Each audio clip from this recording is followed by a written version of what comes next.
UPSC results లో తెలుగు తేజాలు సత్తా చాటారు. చాలా మంది తెలుగు వాళ్ళు ఆల్ ఇండియా ర్యాంకులు సాధించారు. యూపీఎస్సీలో ఆదిలాబాద్ జిల్లాకు చెందిన సాయి చైతన్య జాదవ్ 68వ ర్యాంకు సాధించారు. గత 6 సంవత్సరాలుగా నిర్విరామంగా శ్రమించి 68వ ర్యాంకు సాధించిన సాయి చైతన్యతో ఫేస్ టు ఫేస్. అయినటువంటి యూపీఎస్సీ రిజల్ట్స్లో తెలుగు తేజాలు అయితే సత్తా చాటారనే చెప్పాలి. హైదరాబాద్కు చెందినటువంటి చాలామంది విద్యార్థులు కూడా ఆల్ ఇండియా ర్యాంకులు అయితే సంపాదించారు. ప్రస్తుతం మనతో పాటు all India ranker 68th ranker Sai Chaitanya Jadhav ఉన్నారు. సో అసలు ఆయన ఫీలింగ్ ఎలా ఉంది, ఈ స్థాయికి రావడానికి ఆయన ఎంత కష్టపడ్డారు, ఎలాంటి అని చెప్పి కూడా మనం తెలుసుకునే విషయాలు అయితే తెలుసుకునే ప్రయత్నం అయితే చేద్దాం. Hi sir. Hello. First of all congratulations, మీరు 68th ర్యాంక్ కొట్టినందుకు ఆల్ ఇండియా పరిధిలో యూపీఎస్సీలో. సో ఎలా ఉందంటే, ఎంత కష్టపడ్డారు, ఎంత కష్టపడితే ఇక్కడ దాకా వస్తారు, అసలు ఎలా ఉంది, మీ ఫీలింగ్ ఎలా ఉంది? అంటే మరీ ఎక్కువ కష్టం అని నేను చెప్పలేనండి, కానీ in terms of UPSC preparation అనేది కొంచెం కష్టంగానే అనిపించిందండి. ఎందుకంటే 5 times ఫెయిల్ అయ్యాను, ఏం జాబ్ లేదు చేతిలో. లాస్ట్ ఇయర్ అయితే ఇండియన్ ఫారెస్ట్ సర్వీస్ వచ్చింది, కానీ అది కూడా అంత అంటే I was not satisfied with the rank అన్నట్టు. మోర్ ఓవర్ ఐఏఎస్ అవ్వదాం అనుకుంటాను, కానీ లాస్ట్ 6 years జర్నీ ఏదైతే ఉందో ప్రతి స్టేజ్లో నేను ఫెయిల్ అయ్యాను. ప్రిలిమ్స్ కానీ మెయిన్స్ 2 సార్లు ఫెయిల్ అయ్యాను, ప్రిలిమ్స్ ఒకసారి ఫెయిల్ అయ్యాను, ఇంటర్వ్యూ 2 సార్లు ఫెయిల్ అయ్యాను.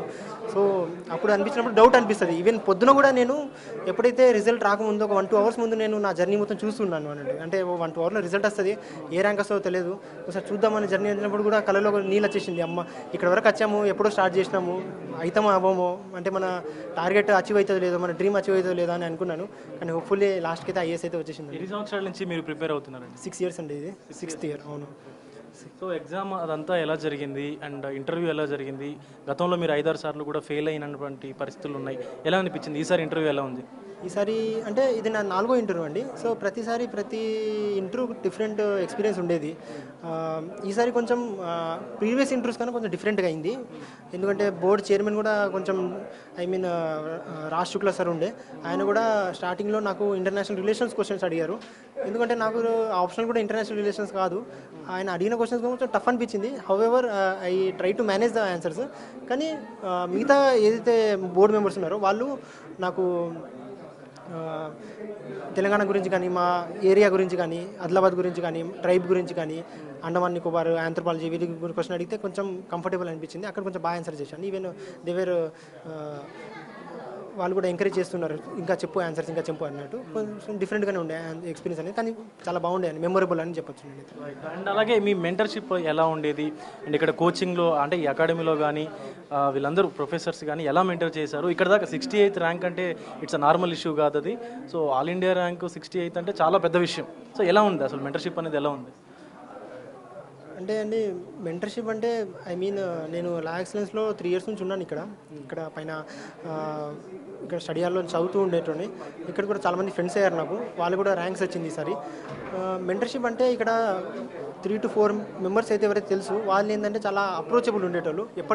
ఎప్పుడైనా నేను డౌట్ అడుగుదాం అనుకుంటే, ఈవెన్ వాట్సాప్లో కూడా అడుగుదాం అనుకుంటే, కాల్ చేద్దాం అనుకుంటే వాళ్ళు ఇన్స్టెంట్ రిప్లై కానీ, ఇన్స్టెంట్ రెస్పాన్స్ కానీ ఇచ్చేటోళ్ళు. ఏదైనా ప్రాబ్లం ఉంటే వాళ్ళు కూడా చెప్పేటోళ్ళు, ఇలా కాదు ఇలా చేయాలి. ఏదైనా టెస్ట్ సిరీస్ నేను మిస్ అయితే టెస్ట్ సిరీస్ నాకు ఇచ్చేటోళ్ళు అన్నట్టు, ఎప్పుడైనా ఏదైనా కానీ. సో అవైలబిలిటీ అనేది చాలా ఉండేది ఇక్కడ. మోర్ ఓవర్ ఎకో సిస్టమ్ అనేది బాగుండేది. పైన స్టడీ హాల్లో కూడా మీరు చూస్తుంటే అందరు మెయిన్స్ రాసిన వాళ్ళు ఉన్నారు చాలామంది. సో వాళ్ళతో మనం నేర్చుకోవచ్చు, వాళ్ళతో డిస్కస్ చేయొచ్చు, అలా అని అనిపించింది.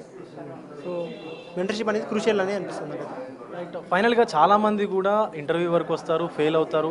ఈవెన్ మీరు కూడా 4-5 సార్లు ఫెయిల్ అయినా అని చెప్పినటువంటి పరిస్థితి ఉంది. అలాంటి వాళ్ళకు మీరు ఏం చెప్పాలనుకుంటున్నారు? అంటే ఎవరికైతే అటెంప్ట్స్ లేదో వాళ్ళకైతే మీరు అసలు బాధపడకండి అని చెప్తాను. అంటే UPSC is not the end అన్నట్టు. Maybe this is the good beginning అని చెప్పొచ్చు. అంటే ఈ జర్నీ ఏదైతే మీకు నేర్పించిందో అది మేబీ మీరు నెక్స్ట్ వెళ్ళే ఏదైతే సెక్టర్ ఉంటుందో, నెక్స్ట్ వెళ్ళే ఏదైతే డొమైన్ ఉంటుందో దాంట్లో చాలా హెల్ప్ఫుల్ అవ్వచ్చేమని అనిపిస్తుంది నాకు. ఎవరైతే ఇంటర్వ్యూస్ ఇచ్చారో వాళ్ళకి పర్సనాలిటీ మౌల్డ్ అవ్వడం కానీ, ఆఫీసర్ లైక్ పర్సనాలిటీ అనేది ఉంటుంది వాళ్ళకి. సో అది చెప్పొచ్చు. కానీ ఎవరికైతే అటెంప్ట్స్ ఉన్నాయో, ఇంకా వాళ్ళ చేతిలో అటెంప్ట్స్ ఉన్నాయో, ఇంకా ఎవరికైతే ఎనర్జీ ఉందో ఇంకా ప్రిపేర్ అవుదామని, వాళ్ళకి ఏం చెప్తానంటే, ఇంకా 1 monthలో ప్రిలిమ్స్ ఉందండి, దానికి కొంచెం కష్టపడండి. ఎందుకంటే ఇఫ్ అట్ ఆల్ ప్రిలిమ్స్ వెళ్ళిపోతే, ప్రిలిమ్స్లో క్వాలిఫై అవ్వకుంటే మళ్ళీ నెక్స్ట్ ప్రిలిమ్స్ వెళ్ళాలి, మళ్ళీ నెక్స్ట్ మెయిన్స్ ఇంటర్వ్యూ అంటే it's a very too much long process, 2 years process అన్నట్టు. సో ఒక్క ఇయర్కే మనకు 1 yearకే చాలా ఎగ్జాస్ట్ అయిపోతాం. అలాంటిది 2 years పెట్టాలంటే చాలా కష్టము. సో ఎవరికైతే అటెంప్ట్స్ ఉందో టైం వేస్ట్ చేయకుండా చదువుతూ ఉంటే definitely you will get one or other day ఒక ర్యాంక్ వస్తుంది. మీ ఫ్యామిలీ నేపథ్యం ఏంటి? మీ నాన్న ఏం చేసేవారు, మీ అమ్మగారు ఏం చేసేవారు? ఫ్యామిలీ అండి, మా ఫాదర్ అండ్ పోలీస్ కానిస్టేబుల్, మా మదర్ అనేది గవర్నమెంట్ టీచర్ అండి. నేను 10th క్లాస్ నుండి వచ్చింది. నా స్కూలింగ్ అనేది జవహర్ నవోదయ విద్యాలయంలో అయిందండి. వాళ్ళు కూడా చాలా సపోర్ట్ చేశారు. మా డాడీ కూడా పొద్దున్న నుంచి రిజల్ట్ కోసం వెయిటింగ్ చేస్తూ ఉన్నాడు, ఏ ర్యాంక్ వస్తుంది. ఎందుకంటే 5 times ఫెయిల్ అయినాము, ఈసారి కూడా వస్తుందో రాదో అని డౌట్ ఉండే. కానీ ఏం కాదు, ఈసారి రాకుంటే ఇంకో అటెంప్ట్ అయితే ఉంది. ఎందుకంటే నేను 1 year ఎక్స్టెన్షన్ తీసుకున్నాను. నాకు last year Indian forest service వచ్చిందండి. నేను ఐఎఫ్ఎస్ ఆఫీసర్ని, కానీ 1 year ఎక్స్టెన్షన్ తీసుకున్నాను. ఇంకో అటెంప్ట్ ఉంది నా చేతిలో. నేను డిసెంబర్లో ట్రైనింగ్ వెళ్ళాలి యాక్చువల్లీ, ఈ నెక్స్ట్ డిసెంబర్లో. సో ఈ ప్రిలిమ్స్ అయితే నువ్వు మంచిగా రాయి, ఇది వచ్చినా రాకుండా ఏం కాదు, బాధపడకని అన్నాడు. నెక్స్ట్ అటెంప్ట్ అయితే ఉంది, దాన్ని మంచి ప్రిపేర్ అయిపో, రిజల్ట్ గురించి ఆలోచించకని అనేటోడు. సో అలాంటి మోటివేషన్ అనేది నాకు పేరెంట్స్ నుంచి వచ్చింది, ఫ్రెండ్స్ నుంచి వచ్చింది, మెంటర్స్ నుంచి వచ్చింది, ఈవెన్ మా రిలేటివ్స్ నుంచి కూడా వచ్చిందని నేను చెప్తాను. నేను చాలా ఉద్యోగాలు ఉన్నాయి. ఇప్పుడు మీకు ఈవెన్ ఫారెస్ట్ డిపార్ట్మెంట్కి సంబంధించినటువంటి ఐఎఫ్ఎస్ ఏదైతే ఇండియన్ ఫారెస్ట్ సర్వీస్ ఉందో దానికి సంబంధించిన ఉద్యోగం కూడా వచ్చింది. బట్ సివిల్ సర్వెంటే కావాలని ఎందుకు అనుకున్నారు? అంటే నేను ఎప్పుడైతే జర్నీ స్టార్ట్ చేశాను అండి, నేను ఎప్పుడైతే జర్నీ స్టార్ట్ చేశానో, నేను ఫస్ట్ ఏందనుకున్నానంటే, నేను ఐఏఎస్ ఆఫీసర్స్తో ఇన్స్పైర్ అయ్యాను. వాళ్ళ జర్నీ, వాళ్ళ ఏదైతే వర్క్ చూసి అది ఇన్స్పైర్ అయ్యాను. సో నేను కూడా ఏదో ఒకటి ఐఏఎస్ ఆఫీసర్ అయిదామని అనుకున్నాను 2019లో. కానీ మధ్యలో 4 failures వచ్చిన తర్వాత 4 అటెంప్ట్లో నాకు అర్థమైంది ఇది కాదు, ఇంకో ప్లాన్ బి అనేది ఉండాలని అనిపించింది. అప్పుడు నేను ప్లాన్ బిగా ఇండియన్ ఫారెస్ట్ సర్వీస్ అనేది చూస్ చేసుకున్నాను. అప్పుడు నేను దానికోసం సన్నద్ధం అయిపోయి 2 months ప్రిపేర్ అయిపోయి, ఇంటర్వ్యూ మంచి ప్రిపేర్ అయిపోయి నాకు ర్యాంక్ వచ్చింది దాంట్లో. సో ఒక చేతిలో అయితే అది ఏదో ఒకటి ఉంది. ఏదో ఒకటి చేతిలో ఉన్నప్పుడు మనకి ఏమనిపిస్తుంది అంటే, నెక్స్ట్ అటెంప్ట్ ఇచ్చినప్పుడు చాలా కాన్ఫిడెన్స్గా ఇస్తాం. పోతే పోనీ, ఈ అటెంప్ట్ అయితే పోనీ, నెక్స్ట్ ఏదైతే చేతిలో ఉందో అదైతే ఉంటుంది కదా అని అనుకున్నా.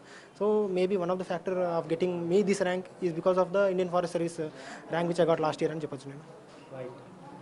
సో ఇది పరిస్థితి. ఒక కానిస్టేబుల్, సాదాసీదా కానిస్టేబుల్ కొడుకు ఈరోజు ఐఏఎస్ అధికారి అయినటువంటి పరిస్థితి కనిపిస్తూ ఉంది. కష్టపడితే ఎవరైనా సరే వాళ్ళ కళలను సహకారం చేసుకోవచ్చు అని చెప్పేసి అయితే సాయి చైతన్య జాదవ్ మనకు నిరూపించినటువంటి పరిస్థితి కనిపిస్తూ ఉంది. ఆయన ఒక్కడే కాదు, ఇక్కడ లా ఆఫ్ ఎక్సలెన్స్ అకాడమీ ఏదైతే ఐఏఎస్ అకాడమీ ఉందో, సుమారుగా 77 మంది విద్యార్థులు కూడా వాళ్ళ యొక్క కళల వైపు ఆ బాటలో వాళ్ళు ముందుకెళ్ళినటువంటి పరిస్థితి కనిపిస్తూ ఉంది.